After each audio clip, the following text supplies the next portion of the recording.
कि military establishment के कंधे पे चढ़ के आए हैं और एक नहीं आए, ये 13-14 आए हैं, यानी वो खान का मुकाबला नहीं कर सकते। कि शहबाज शरीफ ने कोई ऐसी बात की थी तो उनको थप्पड़ थप्पड़ पड़ गए हैं। लेकिन मैं यहाँ पे अर्ज यही करना चाहूँगा, जो आर्मी चीफ लगता है जब भी लगा है उसने वक्त ही डाला है। गलत किस्म के लोग हैं ना, आर्मी से तो मोहब्बत ज़ाहिर है, आर्मी के बगैर तो हम कुछ भी नहीं हैं। आपकी आर्मी की यार कितनी इज्जत है और आपने ज़ीरो कर दी है बिल्कुल ही। और बताया कि यार मेरे जानो माल, मेरा ओहदा, मेरी कुर्सी, इन्होंने तो उठा के मुझे जो नवाज शरीफ को थप्पड़ मारे हैं, मुझे भी जूते ना पड़ जाएं या मुझे अंदर ना कर दें। हो सकता है जजेस को भी ना बख्शा हो, उनकी भी कोई नंगी वीडियोज़ बनवाई हों, ऑडियोज़ बनवाई हों, कोई करप्शन करते हुए वीडियो मरीम नवाज़ के हाथ आ गई हों।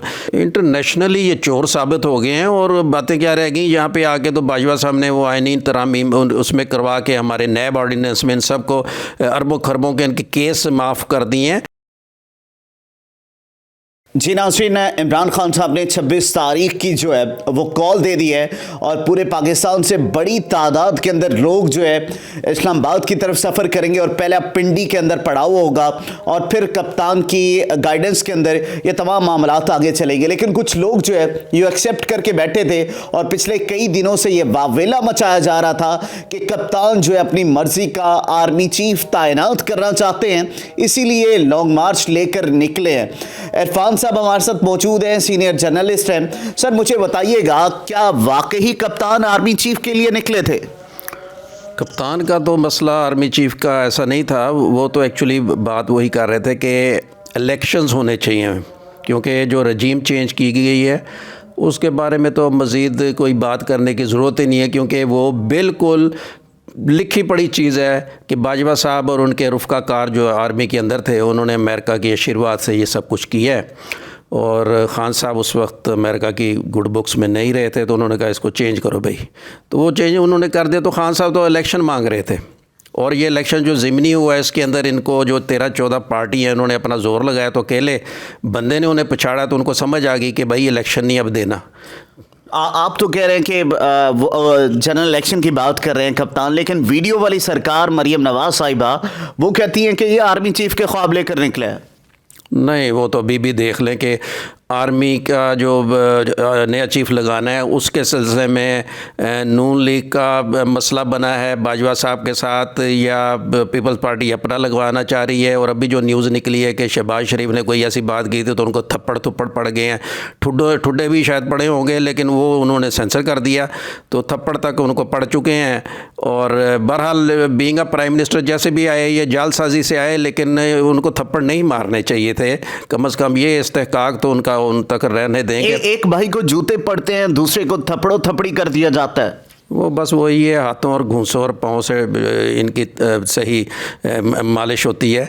लेकिन बात वही आ जाती है कि जब ये इन्होंने तो अपना वो जो वोट का बयानिया बनाया हुआ था कि वोट को इज़्ज़त दो, वो इन्होंने खुद दफन कर दिया कि मिलिट्री इस्टेब्लिशमेंट के कंधे पे चढ़ के आए हैं और एक नहीं आए, ये 13-14 आए हैं, यानी वो खान का मुकाबला नहीं कर सकते।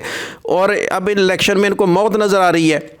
तो खान साहब तो अब इलेक्शन की बात कर रहे हैं, इसी वजह से उन्होंने बात वो कर दी कि ठीक है जी, ये 26 तारीख तक मैं करता हूँ, इसको आगे चलाएंगे इसको सिलसिले को, तो उतनी देर में कुछ ना कुछ इनकी सेटलमेंट आर्मी चीफ की हो जाए। मुझे कोई गर्ज नहीं है, लेकिन बंदा जो है ना वो क्रेडिबिलिटी से आए, मेरिट पे आए, इतनी सी बात है। लेकिन मैं यहाँ पर अर्ज यही करना चाहूँगा, जो आर्मी चीफ लगता है जब भी लगा है उसने वक्त ही डाला है हकीकत के अंदर। और पिछली हिस्ट्री भी आप उठा के देख लें, और जो मार्शल लगा के भी आए हैं तो आर्टिकल 6 तो कभी उन पे लगा ही नहीं है। उन्होंने जिसने आर्टिकल 6 जो कॉन्स्टिट्यूशन में रखवाया था उन्होंने उसे कोई फांसी लगा दिया, तो ये सिलसिले भी नहीं रुकेंगे। सो क्या देख रहे हैं कि कप्तान का जो लॉन्ग मार्च है फाक को डरा रहा है? ये जो कुछ गलत किस्म के लोग हैं ना, आर्मी से तो मोहब्बत ज़ाहिर है, आर्मी के बगैर तो हम कुछ भी नहीं है। हमारा मुल्क ही बचा हुआ है आर्मी की वजह से, वो हमारे लोगों ने कुर्बानियाँ दी हैं, हमारे सोल्जर्स ने, हमारे ऑफिसर्स ने, तो आवाम तो उनके पीछे खड़ी हुई है। लेकिन ये 3-4 किस्म के कुछ मोहमजूक किस्म के लोग जो अमेरिका से डॉलर वगैरह लेते हैं, वो आर्मी का जो है ना वो उसके नाम पर धब्बा है और वो अपनी कार्रवाई करते हैं और उसके बाद कहते हैं कि जनाब हमारा नाम भी कोई ना ले। तो अभी भी बाजवा साहब और उनके जिन रुफ़काकार ने ये काम किया है तो वो हमारे लिए शर्मे बायस है। और हम चाहते हैं कि इन लोगों का भी ट्रायल होना चाहिए, इनको सेफ एग्जिट देना ही नहीं चाहिए, आर्टिकल 6 तो इन पर लगना चाहिए। मरियम नवाज साहिबा के जो चाचा हैं वो कहते थे डेली मेल अखबार के ऊपर जो उनके ऊपर खबर छापी गई थी कि ये इमदाद के पैसे खा गए हैं, उन्होंने कहा था कि मुझ पर साबित हो गया तो अगर मैं कब्र के अंदर भी हुआ तो मेरी हड्डियां निकाल लाना और मैं इस्तीफ़ा दे दूंगा। तो आप शर्म की मुकाम नहीं है कि एक सिटिंग जो प्राइम मिनिस्टर ऑफ पाकिस्तान है वो आगे मुंह लटका कर बैठा हुआ अदालत के अंदर? इंटरनेशनली ये चोर साबित हो गए हैं और बातें क्या रह गई। यहाँ पे आके तो बाजवा साहब ने वो आईनी तरामीम उसमें करवा के हमारे नैब ऑर्डिनेंस में इन सबको अरबों खरबों के इनके केस माफ़ कर दिए हैं। बाकी वो तो डेली मेल का तो इनके पास जवाब ही नहीं था। हद तक इज़्ज़त इन्होंने डेली मेल पे की थी कि जनाब 500 जो पाउंड्स मिले है जलजल दुकान के लिए, उसमें इन्होंने कोई करोड़ों की हेरा फेरी कर ली है और दामाद इनका उसमें साथ में शामिल है। तो उन्होंने अपना जवाब दाखिल करवा दिया। अब इन्होंने अपना जो डिफेंस था उसमें उन्होंने कुछ भी नहीं किया। फिर डेट पे डेट, जैसे पाकिस्तान उन्होंने समझा होता है जैसे पाकिस्तान में हम डेट ले लेते हैं, जज ने कहा नहीं अब तुम्हें जुर्माना है। और अभी इनके गले पड़ा हुआ है आखिरी तारीख, उसके ऊपर 13 दिसंबर को इन्होंने जवाब अपना देना है। जवाब नहीं आएगा तो उसके बाद वो क्वैश हो जाएगा। और डेली मेल को तो चाहिए इनको सही डाकू बना के ना वहाँ से इन पर ठप्पा लगवाएं, उनको अंदर करवाएं, उनकी वो भी जो प्रॉपर्टीज़ है जायदादें हैं वो सब वहाँ पर कॉन्फिस्केट होनी चाहिए। इतना बेशर्म तो कोई नहीं होता कि वहाँ पर ऐसे पहले इन्होंने भागने की कोशिश की, एयरपोर्ट से वापस बुला लिया गया कि भाई ऐसे नहीं है, पाकिस्तान नहीं है। सही बात है। और हमारे जजों को भी कुछ शर्म आनी चाहिए कि वहाँ के इनके वकील ने कहा जनाब ये प्राइम मिनिस्टर है, इनके पास पाकिस्तान के प्राइम मिनिस्टर के पास टाइम नहीं है जवाब देने का। उन्होंने कहा प्राइम मिनिस्टर ये आम बंदा मेरी कोर्ट में एक जैसा है, मुझे ये नहीं चाहिए कि ये प्राइम मिनिस्टर है या कुछ भी है, मुझे इससे ताल्लुक कोई नहीं है। इन्होंने डेट डलवाने की कोशिश की, उन्होंने इनको जुर्माना कर दिया ठीक ठाक। तो हमारे जज तो जनाब इनको डेट पे डेट दे के फ़र्द जुर्म इन पे आयद नहीं करते थे, उनकी अपनी कांपें टांग दी थी या उनके कोई इनके पास वीडियोज़ हैं जो अब हालात नज़र आ रहे हैं। हो सकता है जजेस को भी ना बख्शा हो, उनकी भी कोई नंगी वीडियोज़ बनवाई हों, ऑडियोज़ बनवाई हों, कोई करप्शन करते हुए वीडियो मरीम नवाज़ के हाथ आ गई हों।